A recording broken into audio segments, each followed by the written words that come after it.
Yves Rome, président du Conseil général de l'Oise, bonsoir. Vous Bonsoir. êtes aussi, vous, assez vent debout contre ce projet de réforme. Oui, je suis vent debout contre ce projet de réforme et je vais vous expliquer pourquoi. Mais tout d'abord, je voudrais signaler que je suis fatigué d'entendre que les élus seraient les ennemis de la République et les responsables de la crise. Moi, je dis que dans une démocratie, les élus sont une chance et non pas une charge par rapport à ce que je viens d'entendre. Quant à la réforme, moi, je suis favorable à la réforme, mais à certaines conditions. Bien entendu, j'ai participé à la mission de Jean-Pierre Raffarin, de Yves Crattinger, sur les régions à taille critique. Et j'ai adopté à la majorité, d'ailleurs très large, de la commission, le fait qu'il y ait 8 à 10 régions. Je plaide pour des régions à taille critique dans la compétition internationale. Par contre, ce que je recuse, c'est une réforme au doigt mouillé, comme je l'ai entendu, qui, le soir, sur le coin d'une table, sacrifie 2 régions, l'une, la mienne, la Picardie, dont personne ne voulait suite aux résultats des dernières élections européennes, avec une autre région qui, elle aussi, était délaissée, la Champagne-Ardenne.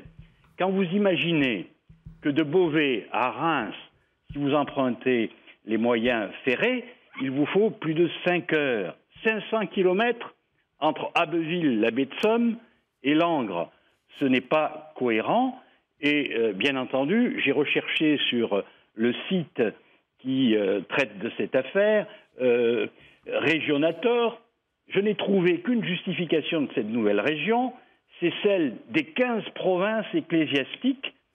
Pensez-vous donc que le Saint-Esprit soit passé par là? Je n'ose l'imaginer. Donc c'est un mariage forcé auquel on assiste et contre lequel, bien entendu, je m'élève, considérant toutefois que notre destin aurait pu être offert à la Picardie.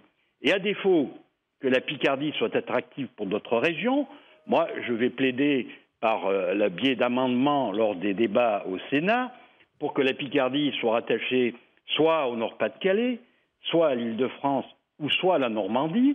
Mais en tout cas, je vais le faire après avoir consulté ma population.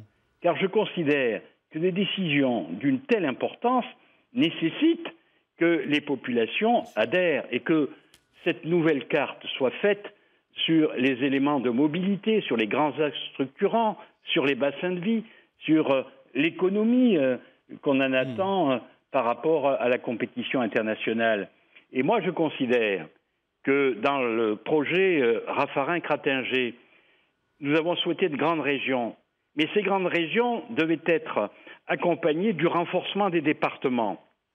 Alors je vais vous dire, moi je suis un homme de progrès, je regarde les évolutions de la société. Nous avons créé récemment les métropoles. Rapidement, oui. Eh bien, moi je dis que là où il y a une métropole, le département peut disparaître. Mais dans des zones rurales ou périurbaines, comme le considère le professeur Hervé Lebras, qui est un des meilleurs spécialistes de l'histoire et de la géographie des territoires, eh bien je considère qu'il faut maintenir et renforcer l'échelon départemental. Merci beaucoup Yves Rome et ce sera l'occasion que vous veniez sur le plateau pour qu'on puisse en discuter plus longuement. Mais merci de cette intervention.